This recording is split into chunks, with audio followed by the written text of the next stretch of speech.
नमस्कार, मैं विजय कुमार पूनिया। आप लोगों का हमारे चैनल पर स्वागत है और बढ़ते हैं खबर की तरफ। खबर लेके आओ मैं भारत के लोगों के लिए, दिल्ली वालों के लिए। दिल्ली के अंदर दिल्ली पुलिस की नौकरियां निकली है और नौकरियां कैटेगराइज वाइज यानी वर्गीकरण करके किया गया। जैसे एससी के अलग है, एसटी के अलग है, ओबीसी के अलग है, जनरल कैटेगरी के अलग और ईडब्ल्यूएस वालों के अलग है। जो जनरल कैटेगरी में ईडब्ल्यूएस 10% जो आरक्षण मिला हुआ जनरल वालों को। दिलीप मंडल एक बहुत ही अच्छे पत्रकार है और काफ़ी सामाजिक व्यक्ति भी है। उन्होंने एक ट्वीट किया है, अमित शाह को भी और मोदी जी को भी ट्वीट करके बोला। वैसे तो उन्होंने ट्वीट आपके सामने स्क्रीन पे चल ही रहा है। क्या लिखा है? दिल्ली पुलिस भर्ती में ओबीसी को सिर्फ 5%, जबकि ओबीसी का 27% आरक्षण होता है। ओबीसी का 27% आरक्षण होता है, जिसके अंदर जाट आते हैं, गुजर आते हैं, अहीर भी आते हैं और भी छोटी छोटी कम्युनिटीज आती है। 27% आबादी उनकी होती है, यानी कि उनका आरक्षण ही 27% होता है संविधान के हिसाब से। मिला सिर्फ उनको 5% है। जबकि सबसे ज़्यादा वही लोग हिंदू राष्ट्र बनाने का सपना भी देखते हैं और वे ही सबसे ज़्यादा कट्टर हिंदू भी होते हैं। जब वे हिंदू राष्ट्र बनाना चाहते हैं, कट्टर हिंदू भी है, तो उनको नौकरियों में इस तरह से उनके साथ हेरा फेरी किस लिए की जा रही है? आगे क्या लिखते हैं? ये स्टाफ सिलेक्शन कमीशन और दिल्ली पुलिस की सरासर बदमाशी है। जो स्टाफ सिलेक्शन कमीशन और दिल्ली पुलिस दोनों ने मिलकर ये बदमाशी की है, दिलीप मंडल का ये कहना। दिल्ली पुलिस में नौकरी का विज्ञापन आया है, इसमें ओबीसी से ज़्यादा सीटें ईडब्ल्यूएस सर्वनों के लिए है। जो 7 क्लास के लोग हैं, जो 10% आरक्षण अभी हाल ही में 4 साल पहले जो मोदी सरकार ने दिया था, आप लोगों को पता ही है, उनको सबसे ज़्यादा आरक्षण दिया गया।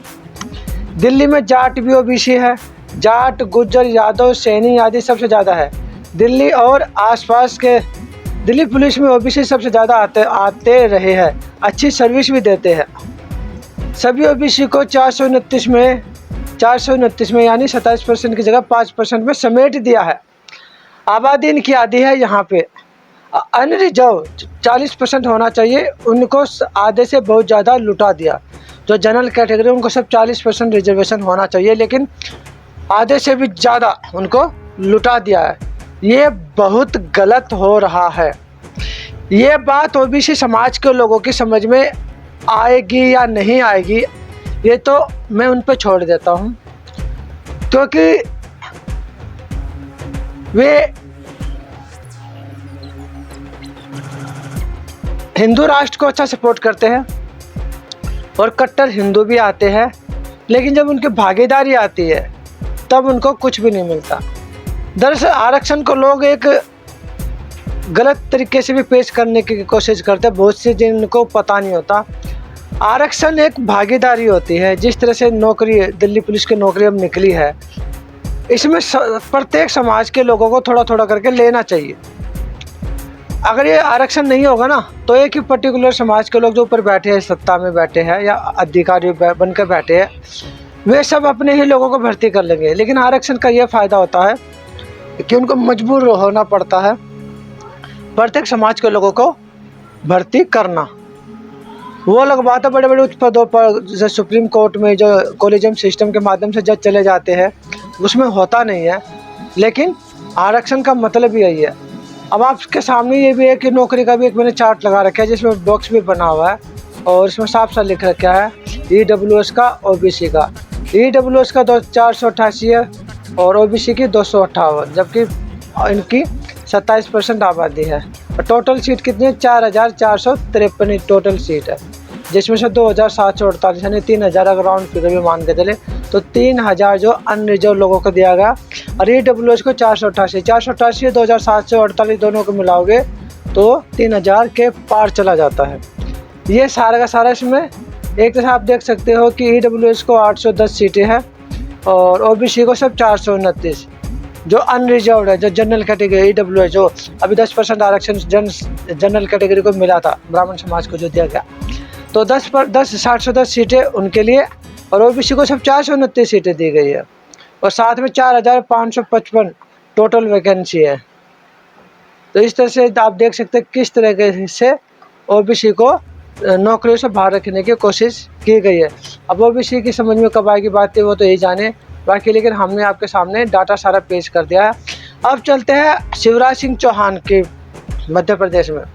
शिवराज सिंह चौहान ने 3 महीने पहले भी एक बहुत बड़ी सभा करके फ्री की रेवड़ी बांटने की कोशिश की थी कि मैं सबसे पहले 250 रुपये दूंगा, फिर 500 रुपये दूंगा, फिर 750 रुपये दूंगा, फिर 1000 रुपये दूंगा, फिर 1250 दूंगा, फिर आपका भाई रुकेगा नहीं 1500 रुपये तक दूंगा। सिर्फ इसलिए क्योंकि पिछली बार शिवराज सिंह चुनाव हार गए थे और मध्य प्रदेश में बहुत जल्द चुनाव आने वाले हैं, तो जनता को लुभाने के लिए पैसे बांटे जा रहे हैं। फ्री की रेवड़ी जिसको मोदी जी कहते हैं ना, फ्री की रेवड़ी।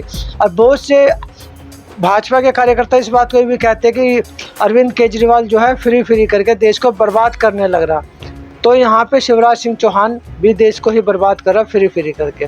और हाल ही में आपको पता मोदी जी ने भी 200 रुपये की सब्सिडी दी है, फ्री की जिसको बोलते हैं, 200 रुपये छुटकारा दिया है और फ्री का राशन भी बढ़ रहा है। आजकल फ्री का मामला कुछ ज़्यादा चल रहा है।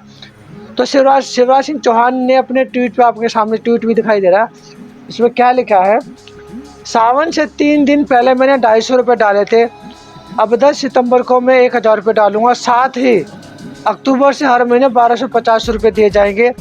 बहनों तुम्हारा भाई यही नहीं रुकेगा, धीरे धीरे बढ़ाकर 3000 रुपये भी कर दूंगा।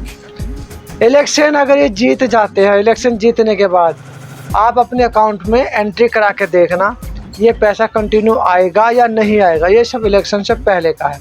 अब आप इनकी वीडियो देख लीजिए। लेकिन एक बात और सुनो मेरी बहनों, ये केवल 1000 तक सीमित नहीं रहेगा। सावन के 3 दिन पहले 27 तारीख को मैंने 250 रुपया डाले थे, खाते में आ गए कि नहीं आए? तो राखी अच्छी मनी कि नहीं मनी? और सुनो मेरी बहनों, इसके साथ अब 10 सितंबर को खाते में पैसा डालने वाला हूं। कितनी तारीख को? हर महीने की 10 तारीख को पैसा आएगा। अभी 250, 10 सितंबर को 1000। लेकिन मैंने एक वचन और दिया था, मैंने कहा था कि 1000 पे रुकूंगा नहीं। मैंने कहा था पैसे का इंतजाम कर रहा हूं, क्योंकि थोड़ा भी बढ़ाते हैं तो पैसा बहुत लगता है, तो तब मुझे इंतजाम करना पड़ता है।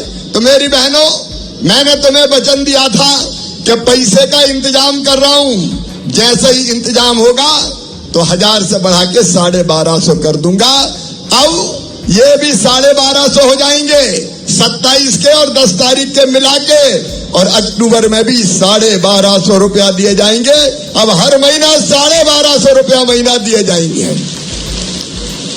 और फिर और इंतजाम करूंगा, और जैसे इंतजाम हो गया तो 1250 से बढ़ा के करूंगा 1500 रुपया। ताली बजाते जाओ। फिर 1500 से बढ़ा के करूंगा 1750 रुपया। फिर 1750 से बढ़ा के करूंगा 2000 रुपया। फिर 2000 से बढ़ा के करूंगा 2250 रुपया। 2250 से बढ़ा के करूंगा 2500 रुपया। 2500 से बढ़ा के करूंगा 2750 रुपया। और उसके बाद बढ़ा के कितने करूंगा? जोर से बोलो, पूरी दुनिया सुन ले, मामा 3000 रुपया महीना देगा मेरी बहनों को भैया।